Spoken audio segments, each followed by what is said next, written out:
Hi friend, I haven't made a video in a very long while, but I got myself a new machine and I've been playing with it for a little while now. And I thought, let me share with you what I've been doing with my new machine. So I got a Handi Quilter Moxie and I've been having a ton of fun with it. So go grab your favorite beverage, get ready, and let's talk about the Handi Quilter Moxie.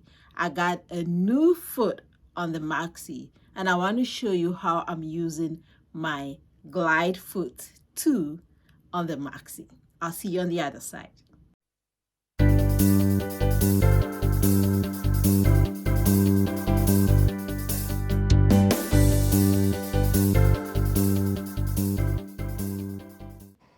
So, to draw on fabric, I usually start with a sketch. And in this case, I decided to sketch directly onto the fabric because this is a test that I'm doing to practice my skills on the Handi Quilter Moxie, and I wasn't planning on using it for anything else, right? If this is not the case for you, then I have a tutorial on how to actually do tracing so that you don't ruin your fabric. So after the sketch, I moved my pencil sketch onto my Moxie and I started stitching. I had forgotten all about the fact that I had a new foot to try, so I was using the standard foot. As you can see here, I started using the standard foot to thread sketch. And then I remembered that I had my new foot, my glide foot number 2 had arrived. So I decided to stop it, take the standard foot out, and it's very easy to take the foot out. You use one of the Allen keys that comes with the machine. I actually use the smallest one, and you just unscrew it and it drops off. It falls off easily. And then after that, I took the new foot out, which also comes with an extra screw. If you look in the box, you see that there's an extra screw, which is really nice. And then I put it on, and that shaft on which the foot goes actually has a spring in it, so you can push the whole shaft up and give yourself some room to work with. I started by screwing with my fingers, and then when I had gone all the way, I used the Allen key. I tried using the short part first, but the long part kept hitting the bars, so I switched to the long part and I used that part to tie in the screw. All of this took, let me say, a minute, and it was done, and I was back to sewing.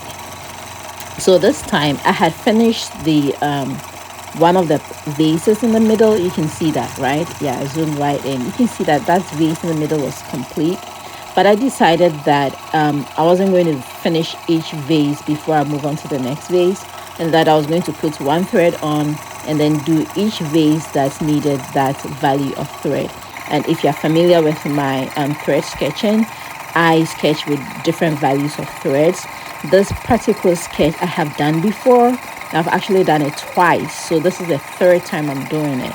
The first time I did it in black and white, and the second time I did it in color.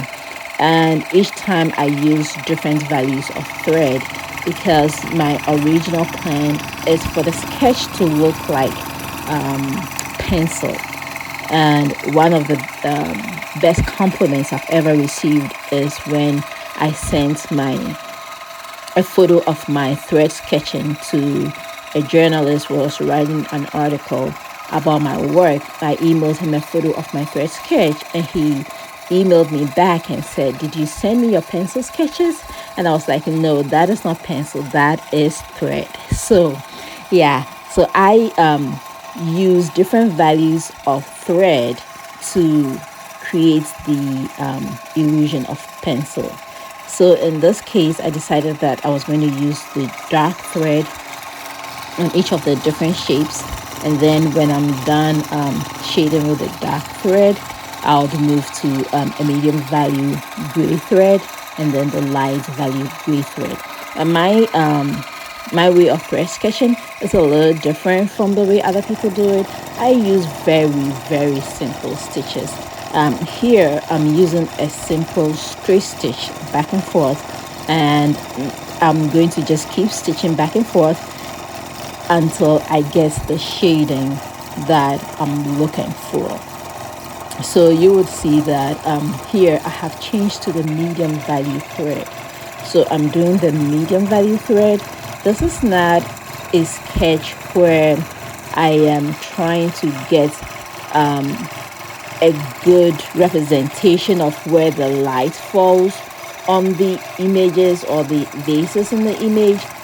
This is not that kind of exercise. This is an exercise where I am just trying to use different values of thread to make it pleasing to the eye. It's not artistically going to be correct with regards to where did the light source come from and where is it hidden. It's not that kind of exercise. So if you're looking at it in that way, this is not that kind of exercise. All right, but I just wanted to show how when I change from the standard foot to this foot, you can see clearly through the foot. Because it's plastic and transparent, you can see clearly the stitches underneath it. And this foot is specifically for when you have like a lot of embellishments on your work, and you need a foot that can ride over all those embellishments. This works perfectly. So even though I pile on a lot of thread and the thread is really thick here, it glides over it so smoothly, so smoothly. So this is my first use of this foot, and I'm loving it so far.